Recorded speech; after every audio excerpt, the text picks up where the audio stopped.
1971 কিংবা নানা ইস্যুতে পাকিস্তানের সাথে বাংলাদেশের রাজনৈতিক বৈরিতা বেশ, তবে ক্রিকেট কিংবা দুই দেশের জনগণের মাঝে নানা সময় দেখা মেলে বন্ধুত্বপূর্ণ সম্পর্ক। আরও একবার সেই নজিরই দেখালো পাকিস্তান ক্রিকেট বোর্ড পিসিবি। গেল 5 আগস্ট বাংলাদেশে সরকার পতনের পর তখনও রাজপথ উত্তপ্ত, নিরাপত্তা ইস্যুতে টাইগারদের অনুশীলন বাধাগ্রস্ত। তখন বাংলাদেশ দলকে আগেভাগে পাকিস্তানে সফরের ব্যাপারে আমন্ত্রণ জানায় পিসিবি, সঙ্গে নিশ্চয়তা দেওয়া হয় সকল ব্যবস্থা তাদের পক্ষ থেকেই করে দেওয়া হবে। বৃহস্পতিবার এক সংবাদ সম্মেলনে এমন তথ্যই দিলেন বাংলাদেশ দলের Pakistani spin bowling coach Mushtaq Ahmed. 2 ম্যাচের টেস্ট সিরিজ খেলতে বাংলাদেশ দল এই মুহূর্তে পাকিস্তানে। আগামী 21 আগস্ট থেকে শুরু হবে দুই দলের মধ্যকার লড়াই। 12 আগস্ট দেশ ছাড়েন টাইগার খেলোয়াড়রা, যদিও পূর্বের সূচি অনুযায়ী 17 আগস্ট দেশটির উদ্দেশ্যে উড়াল দেওয়ার কথা ছিল বাংলাদেশ দলের।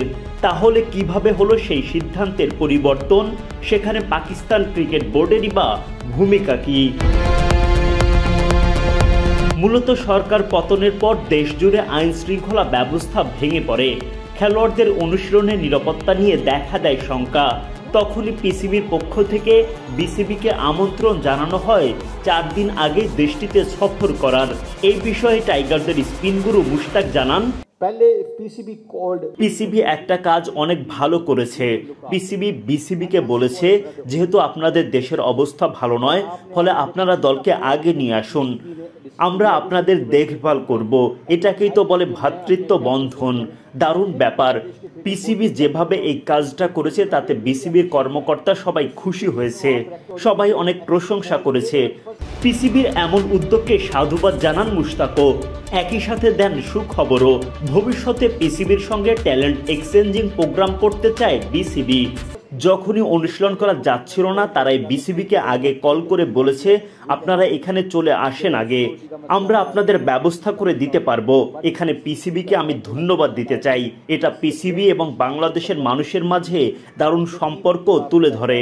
বিসিবিও সামনে দুই দেশের মধ্যে ট্যালেন্ট এক্সচেঞ্জিং প্রোগ্রামের কথা ভাবছে, ফলে আশা করি দুই দেশের মাঝে এই সম্পর্কটা আরো অনেক দিন ধরে চলবে। পিসিবি দারুণ কাজ করেছে এখানে। Adnan Ahmed, BD cric time.